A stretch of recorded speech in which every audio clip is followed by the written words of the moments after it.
Hi, Eiffel Beauties, Ashley here, and I have the amazing privilege of interviewing beautiful Amy Schmidt. For those of you who don't know Amy yet, she is the host of the podcast Fearlessly Facing 50. She's also interviewed some fabulous women in her podcast. You guys definitely have to listen. And on May 30th, her book launches, Cannonball, Fearlessly Facing Midlife and Beyond. So I'm super excited to be able to interview her, and you guys will just love her and so much knowledge your way. So Amy, let's get right into this. All Tell me right. about Fearlessly Facing 50. What brought your podcast together? What brought your book together? Oh, hi, Ashley. Thank you for having me. I'm so excited to be here. Fearlessly Facing 50 is my story. Everybody kind of goes through these different phases in life, and this 50 was looming for me. And I'm like, how can I be 50? I can remember my mom turning 50 like it was yesterday. Remember her standing in her bedroom, me like helping her put her necklace on. I think I was 12 at the time and thinking, wow, she's 50. That's really old. You just don't even think about that. And then we've gone through some things, as we'll probably talk about in this interview. I've moved a million times with my family, raised 3 children, and this 50 was looming. And I thought, you know what? All of the conversations I was having with friends, with my peers, were all around the same things. As women, no matter what age you are, we share these common threads: health issues, caring for parents issues, getting back into the workforce, or launching a new career issues. So I said, instead of just sitting here talking about these same things, obviously if it's going on in my peer group, it's a common thread. And so I decided to go all in, put fear aside, and just say, you know what, I'm going to launch my business 6 months before I turn 50. So it's all about being fearless. I think fearless and brave are synonymous. I think they really are. I think that for me, this is being brave. It's putting myself out there, just as any woman does when they launch a new business or an entrepreneur. You have to be brave and you have to be fearless. So that's what I did. 6 months before I turned 50, I launched a podcast. Had no idea how to do that. And I'm sure we'll talk about that. And Yeah, absolutely. I also have written a book. So it's just something that has been on my heart for so long. And I figured at this point, there's enough women that this message will resonate with, that let's go for it. Let's do it. I'm like so inspired by this because I think you're tapping into a field that it's so great. So Yeah. many people, when they reach midlife, they lose their confidence. And it's hard Right. for women to ask for help. What has been your best way to kind of help women build themselves up? That's such a good question, because I do feel like at any age, women have this confidence. And then sometimes it's just, there's layers that kind of get in the way. And sometimes it gets hidden and pushed aside. And you have to uncover that. And for yourself, your confidence is your own. Everybody's story is different. Everybody's set of circumstances is different. So for me, finding my confidence was finding my voice and having enough confidence in what I was saying and realizing and believing in what I was saying that it was going to make a difference for other women.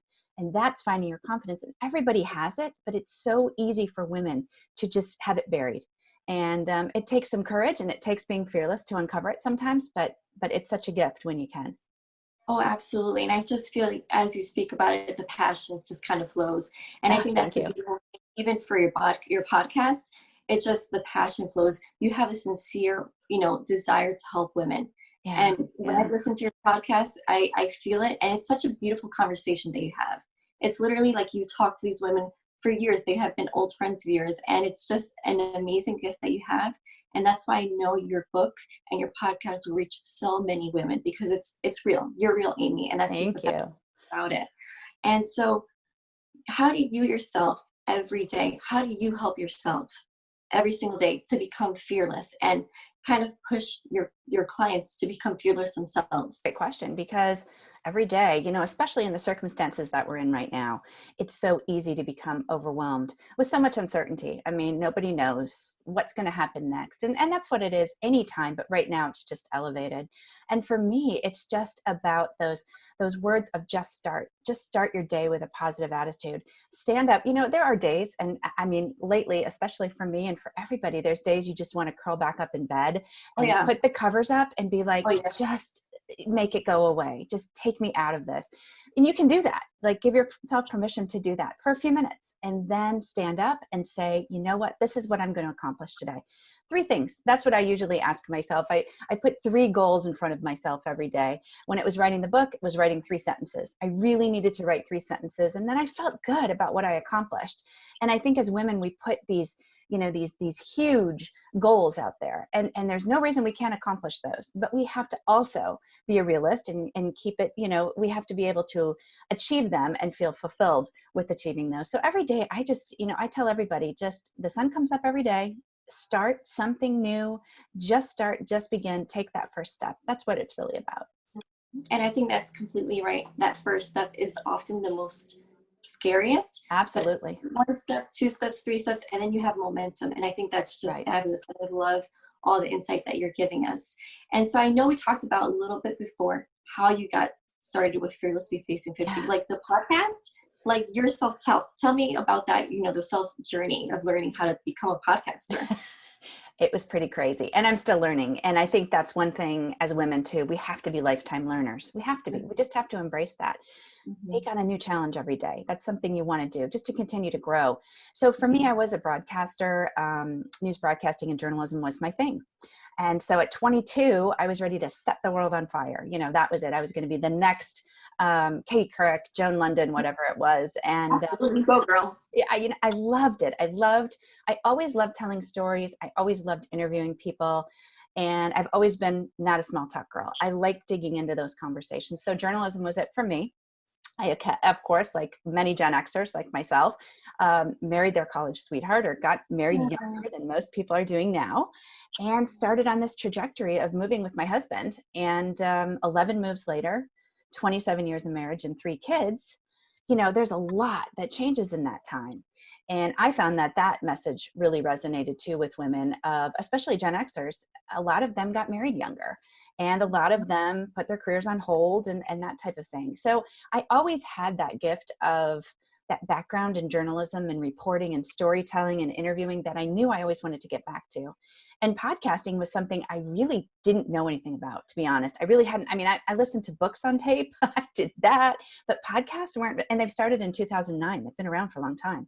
So I started to do more research about it. And I thought, this is a way of getting my voice and my message out there, utilizing my network, which I think so many women don't utilize enough, using the resources that you have and figuring out how to start this. So it simply started for me, Ashley, by putting an ad in Facebook, not even an ad, a little thing in their community group in Connecticut. And I said, is there anybody out there that knows how to start a podcast or knows the equipment to start a podcast?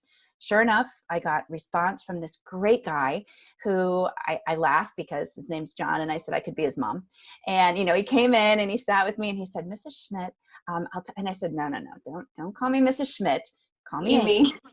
And tell me what I need to what equipment I need. And so he opened up my Amazon account. We went through the things I needed to get, which was awesome. I ordered them. He came back. He helped me kind of just set up the, all of the techie stuff. And then from there, he said, well, I can do it. I can help you produce it. I said, no, I'm going to do this. I love it.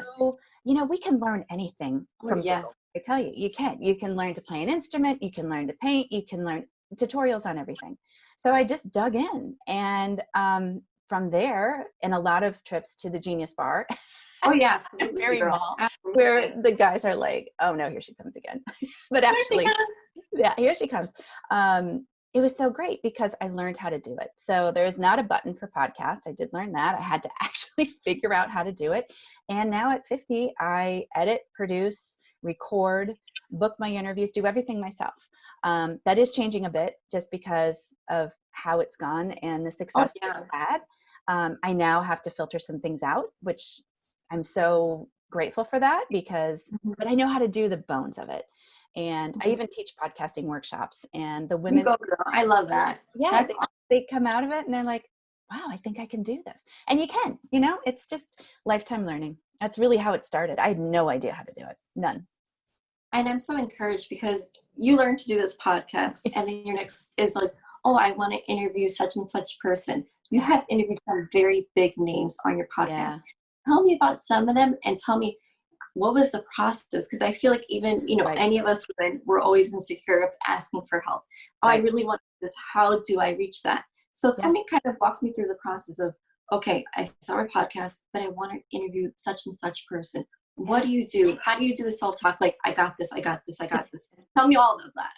Yeah, total self affirmations, like on the mirror, plugged in there every day, like, Amy, you can do this, and go for the big ask. I mean, why not? If not now, when? And why not? I mean, just do it. What's the worst thing they can say? And certainly, along with a lot of wonderful people that I've interviewed, celebrity status, I like the interviews with regular women just like you and like me, and so much too. But as far as the celebrities go, I've been very fortunate. I do a lot of research, and I think that's what Yeah. you have to do. When you own a business, you want to be credible. You want to be trustworthy. You want them to trust you. And I think that's a big part right now for any business. And so it's reaching out, make that reach out. It's nothing more than just making that initial connection. From there, it may or may not happen. If you're really lucky, wow, one go and you're good. Otherwise, sometimes you go through their publicist, or there's many steps into securing those types of interviews. But I think my biggest takeaway for anybody that's watching today that's really trying to book someone special, do your research, learn about them before you reach out, and use that as your pitch. Make sure that your missions align. I think that's so important. Don't go for somebody that is way over here, and it really isn't meshing with your business mission. Just make sure you're true to that and build that trust with that person. For example, Joan London, who, for me growing up was an icon, and my mom would watch her on Good Morning America. And I know you're too young, Ashley, but your mom would know Oh, Joan yeah. London. I mean, huge, incredible mentor for so many women my age.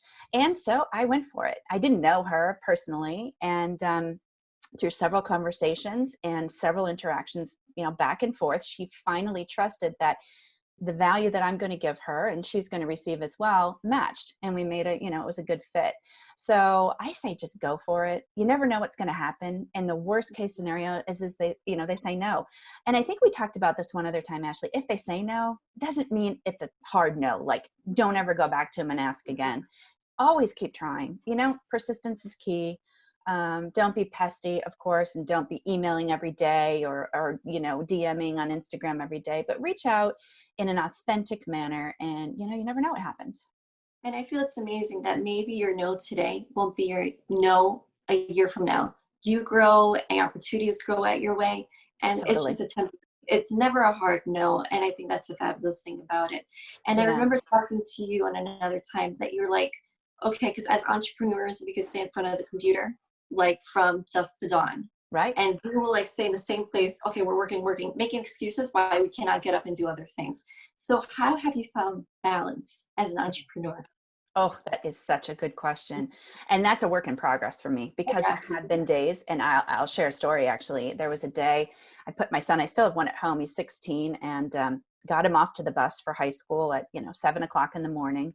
And he got a ride home after one of his sports practices, and he came in. I was still sitting in the same place. In the same, what he saw me in at 7 in the morning. I had not moved my body. I had not done anything that's benefiting me really around self-care or anything, and just totally was hunkered down writing this book. And he said to me, as a 16-year-old, he said, "Mom, you haven't moved." And those are the moments that you just have to sit back and say, okay, you have to recalibrate, you have to balance, and you have to take that time for you. Because as you know, as entrepreneurs, you can work 24/7 because you don't have anybody else Easy. picking it up. Easy. I mean, all of a sudden you think at 3 a.m., oh man, I need to go do that. So I think for me, it's a balance, and it's honestly, it's a work in progress for me. I have to get up, literally schedule time in my planner to say, okay, for this 30-minute chunk, I'm going to do this. And for this 30-minute, and I'm going to shut down at a certain time of day. I have had to do that. And even though there's people reaching out at, 9 o'clock at night because it's 6 on the West Coast, I have had to, for myself and my own mental health, say, I'm done for today. It's going to be there tomorrow. And, everything's always there the next day. So if it's not urgent, it's not deadline related, set it aside until you really can carve out that time. And for me, making lists, saying these are being intentional about taking time for yourself. You have to, otherwise you're in it 24/7. And I like where you say that you take boundaries for yourself.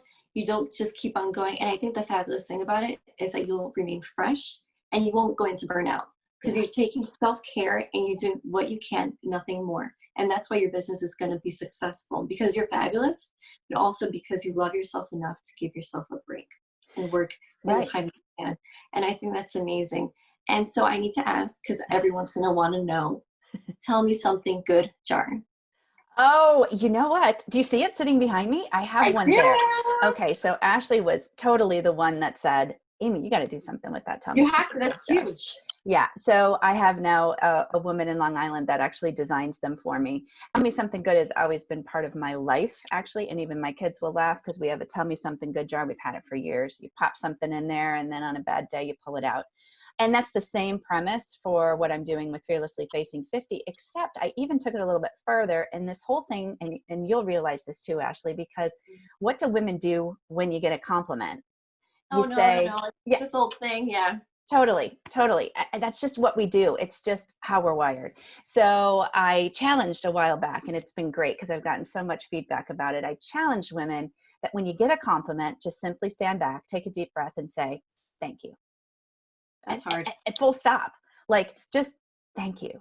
And then take a breath and then carry on the conversation, but don't, deflect it and say, oh, this, yeah, oh, I haven't been working out, or, we just do that. I don't know why we do it, but we do it. So the Tell Me Something Good is when you get a compliment from a woman, get back in your car after she says, Ashley, you look gorgeous today. I mean, just your eyes look beautiful, whatever they say. Go back in your car, type it in, text it to yourself, write it down. And then when you get home, put it in your Tell Me Something Good jar. Because there are days as women, no matter how old you are, that you get up and you are just feeling tired, ugly, just messy, not feeling good. You go to your Tell Me Something Good jar, you pull something out and you read this and you say, oh my gosh, I remember when Ashley told me, wow, you look really great today. And it's just that moment. And it's been helpful. It's been helpful for me. And I think as women, we just always, we just deflect everything. And I'm hoping we can, with that Tell Me Something Good jar, we can just move forward a little bit with compliments and just simply say thank you. I think that's such an amazing thing. And I really think that Tell Me Something Good jar is going to take off because we all need that every single day. Some of Yeah, us more than others. I right. think oh, that was such a wonderful thing, Amy said to me or whatnot. So I think that's absolutely fabulous. And Amy, you're a fantastic, beautiful woman. And I'm sure you have many beauty secrets. Tell me a beauty secret that you have used for long years, or just something Wow. that, recently that's like you're like, oh, I have to do this. This is my new thing. Beauty Oh, secrets. Tell I me. love that question, but I have to give a shout out to you, Ashley, because you are absolutely amazing. When you came to the house and literally transformed me in with the beachy waves, which of Oh, that course was today, fabulous. well, It was great. I had to put my glasses on my head. I've never been able to recreate that. And the makeup that you put on, literally, it took you not that long, which Mhm. I guess that's a good thing. That's good. I think I'll teach you. But it made me feel so good. And so I just have to give a shout out to you because it was such a boost of confidence for me. And you have such a knack, you have that gift. So keep doing what you're doing. It's amazing. As for me, my mom always took good care of her skin. My mom passed away about 5 years ago, but she was the woman back in the 80s that used a Buff Puff and Noxzema. I don't even know if you'll remember that, but they used to have Noxzema. It was like a cold cream and she'd Oh, put it yeah, yeah. on. Yeah. Or she'd use Vaseline or anything, but she always took good care of her skin. I do really try to do that. I was a swimmer and a lifeguard and swam all through college. So I have some sun damage. One product line that I've used and I was a consultant for, I still am actually, is Rodan and Fields. I've used their Oh, yeah. skincare line. I love it. I use their Redefine, which is their anti-aging, which has been my go-to for probably, it's probably been 3 years. And I'm pretty true to that. I also use something from Indie Lee. I love Indie Lee. It's all natural and it's kind of got an oil based. I mix with my moisturizer and put it on. I do that. I think it's just staying out of the sun. Of course, that's going to be a big thing. Put your SPF on, wear a hat, things that I kind of wish I would have done more in my 20s. Now looking, you always say that. Like I tell my daughter, I'm like, put your sunscreen on, and her, at 23. So I think that's my thing. I try to stay hydrated. But, I think for women, taking good care of your skin is just something that it should be a priority for everybody. And sometimes we put it on the back burner. I can do a whole podcast on just self-care because Yes. you have so much insight, which I think is fabulous. And so going back to Fearlessly Facing 50, where do you see it in the next 5 years? How would you like to grow your brand? Yeah, that's a great question. It's funny because I think in 10 years I'm going to be 60. And I'm so looking forward to these 10 years. It's crazy. I don't know, maybe because women are living longer and they just have this zest. But, Mhm. this book comes out the end of May. It's been a little bit hiccuped with my publishers in New York City. We've done everything by Zoom, craziness. So when that book launches, I'm excited about it because it's actually, my hope is that it'll be a book for women to have on their shelf, similar to What to Expect When You Were Expecting and What to Expect Those teen years and toddler years that moms and new moms always have, or when you're pregnant. This will be like your guide to midlife. And I hope that it sits on everybody's shelf. I really do. I feel like I was being very vulnerable. I put myself out there, told my story, shared other stories, and then at the end of each chapter, I have reflections on how you can apply this to your own life, which I really hope will be a resource for women. My podcast, I just want it to continue to grow and more people to listen. Of course, there's a million podcasts out there. I feel very fortunate with how many women are responding. I take a lot of value in the fact that, I had an interview recently from a company and they said, Amy, like you're kind of a leader around midlife now. That comes with a huge responsibility. And I really had to sit back for a minute and just take that in and just took a breath and said, I'm so filled with gratitude because that's really what I want to do. I just want to, any woman out there and with Fearlessly Facing 50, it's not just about turning 50. It's any woman at any age.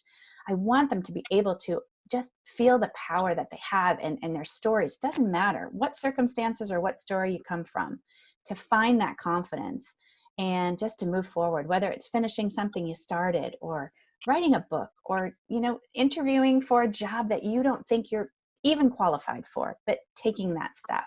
So I think there's a lot that's going to evolve. I'm hoping that I can get kind of a YouTube format show going because I love the interview format with women.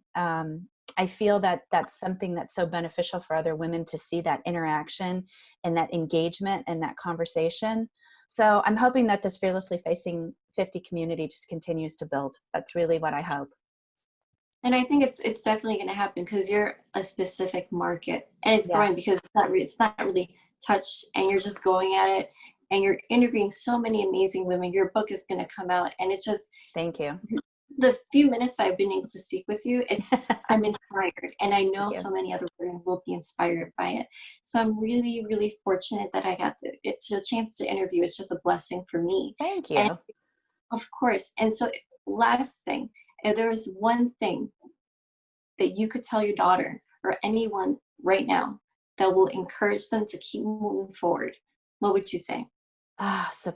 Just surround yourself with a great support group. That's such a great question. Thanks for asking that because my Mhm. daughter is home with me right now, which is not common. She usually works in New Yeah. York. And I've been able to see her through a different lens, which has been so amazing for me as a mom because I don't know what she does on a day-to-day basis. But I'm hoping what she can see with me is just support, find the support group. It can be your anchor, one friend, one great friend, somebody that's always there on the end of the line that you can pick up on a good day, on a not so good day. Or they can tell you, hey, Amy, you're not acting cool today. This is not you. What's going on? You need those people in your life. And I think that women sometimes set up these boundaries and they think, oh, or they're afraid to use their resources or use their friends for help. And I think that's my biggest takeaway for women is use your resources, find those friends. Like Rachel Hollis, I think, has said it. Brene Brown has said, find your tribe and hug them hard. And that's what I hope women will do, then have that confidence to be able to ask for help when they need it. Thank you so much, Amy, for the opportunity to interview you. And so, everyone, her book launches May 30th, and we thank you so much for giving me this opportunity. And I super look forward to your continued success. Thank you, Ashley. It's been awesome. Thanks for interviewing me. So Thank much fun. you. Awesome. Take care.